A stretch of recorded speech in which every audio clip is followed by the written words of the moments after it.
नमस्कार। उपचुनाव में भाजपा की प्रचंड जीत का जश्न शहर में भी मनाया गया। इस मौके पर भाजपा कार्यालय पर आतिशबाजी कर रैली निकालकर खुशी जाहिर की गई। ज्ञात रहे कि कांग्रेस विधायकों के भाजपा में शामिल होने के बाद अल्पमत होने पर कांग्रेस सरकार को त्यागपत्र देना पड़ा था। अतः पुनः उन जगहों पर चुनाव हुए जिसमें भाजपा को पूर्ण बहुमत प्राप्त हुआ।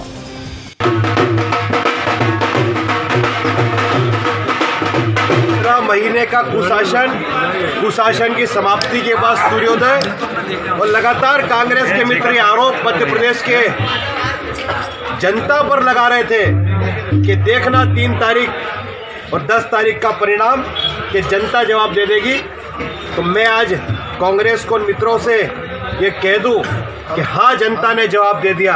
आपके 15 महीने के कुशासन को जनता ने जवाब दे दिया। और जब सिंधिया जी आए थे तब मैंने चंद पंक्तियों में कहा था कि हर एक पंखुड़ी कमल की जुल्मी हाथ पर भारी होगी, वो अंधेरी रात तुम्हारी थी, आज उजाला सवेरा भारतीय जनता पार्टी के नेतृत्व में आज हमारा है।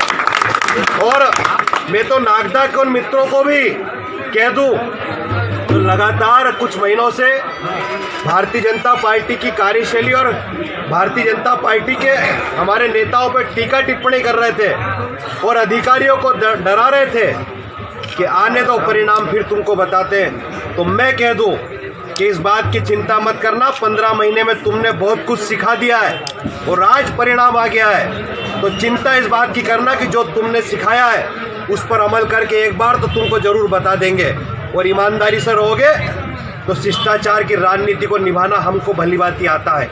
मैं नागदा नगर के सभी वरिष्ठ नेतागण और सभी कार्यकर्ता बंधुओं को भी शुभकामनाएं देता हूं कि अब भारतीय जनता पार्टी की स्पष्ट बहुमत वाली सरकार है और नागदा नगर में भी हमको जन जन तक पहुंचकर अपनी सरकार की योजनाओं का लाभ प्रति व्यक्ति तक पहुंचाना है, क्योंकि नागदा नगर पालिका का एक बड़ा चुनाव हमको अब भारतीय जनता पार्टी के नेतृत्व में इस नगर में लड़ना के प्रति जो मध्य प्रदेश की जनता ने जो विश्वास व्यक्त करा है, और मैं मानता हूं कि ये विश्वास जीता है, ये विकास जीता है, ये भरोसा जीता है मध्य प्रदेश का।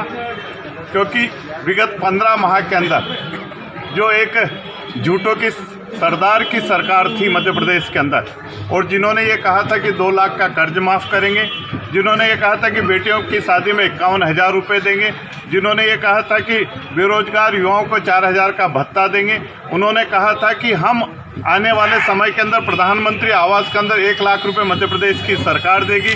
वृद्धा, विकलांग, ऐसे पेंशनों में भी जिन्होंने एक झूठे वादे करे थे, मुझे ऐसा लगता है कि मध्य प्रदेश में झूठ हारा है, सत्य जीता है।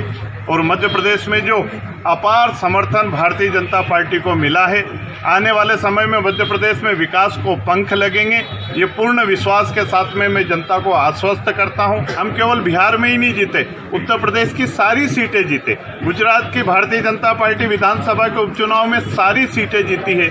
और उससे मुझे लगता है कि इस हिंदुस्तान में भारतीय जनता पार्टी के प्रति अटूट विश्वास है। मैं दीपावली की अग्रिम बधाई देता हूं कि ये आज का जो जश्न है ये दीपावली की शुरुआत है। मैं जनता को दीपावली की हार्दिक बधाई देता हूं। 28 सीटों में भारतीय जनता चुनाव में विजय की आज जैसा कि मध्य प्रदेश में मिनी उपचुनाव के नाम से लगातार 2 महीने से इस चुनाव की रणनीति और कार्यकर्ताओं ने लगातार घर घर जाकर जो आग्रह, निवेदन और मतदाताओं से निवेदन किया, उसका जो सार्थक परिणाम देखने को मिल रहा है वो अपने आप में एक अद्वितीय है। ऐसा जीत का जो जश्न है और जनता ने जो निर्णय लिया है वो आदरणीय शिवराज सिंह जी के आने वाले 3 साल के कार्यकाल के लिए जो उन्होंने इस मध्य प्रदेश में विकास के लिए एक मोहर लगाई है और विकास के लिए जो हमें मौका दिया है, अब हमारा सबका दायित्व बनता है कि हम आने वाले चुनाव को चुनौती के रूप में स्वीकार करते हुए इस विकास की गंगा को घर घर तक पहुँचाने में